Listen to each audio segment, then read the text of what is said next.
Hello everyone, কেমন আছো তোমরা সকলে? আশা করি তোমরা সকলে ভালো আছো আর আমরা খুব খুব ভালো আছি।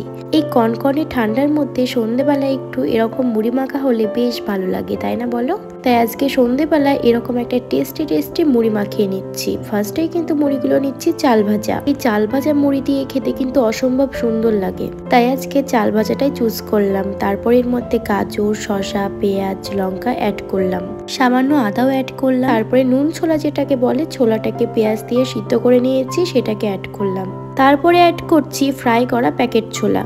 তারপর এখানে সামান্য মতো একটু নুন দিয়ে দেবো টেস্টটা ভালো আসার জন্য। যদি পারো তোমরা বিট নুন দিতে পারো, বিট নুন ছিল না বলে যেটা আমরা বাড়িতে ইউজ করি সেটাই অ্যাড করলাম। তারপরে একটু বেশি করে সর্ষের তেল দিয়ে ভালো করে এবারে মাখিয়ে নিচ্ছি। এই মুড়ি মাখাটা অসম্ভব সুন্দর লাগে, সকাল বিকেল সন্ধে যখন তখন। আর সত্যি কথা বলতে এমন মুড়ি মাখা আমি খেতাম আমাদের স্কুলে টিফিন টাইমে, সেখানে এবার বিক্রি হতো। আর এই চাল ভাজাতে আমি যে পেঁয়াজটা অ্যাড করেছি এটা কিন্তু একটু আলাদা রকম, জানি না এই পেঁয়াজের নামটা কি, কিন্তু আমি সাদা পেঁয়াজ বলেই চিনি। এই পেঁয়াজগুলো দিয়ে মুড়ি মাখা খেতে খুব সুন্দর লাগে, বলতে পারো ঝাঁজটা একটু কম। বাজারে খোঁজ করলে দুই রকমই পাওয়া যায়, আশা করি পেয়ে যাবে তোমরা। তো দেখো আমার কিন্তু রেডি হয়ে গেছে মুড়ি মাখাটা। তো তোমরা অবশ্যই মুড়িটা মাখিও বাড়িতে। আজকে এতটুকুই, আসবো আবারও, টাটা।